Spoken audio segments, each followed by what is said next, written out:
Hi, it's Josh. In this video, I'm going to show you how to change the batteries in your PowerView Pebble remote in under 30 seconds. So the first thing we want to do is remove the PowerView Pebble remote module from the PowerView Pebble. Now I'm going to remove the back cover of the remote module using a coin.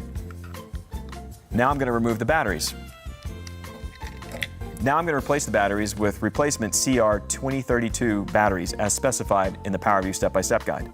Now I can place the back cover back on a remote module. Line up the hole in the back cover with the Reset Recess button on the remote module and make sure that the two plus signs on the back cover line up over the batteries.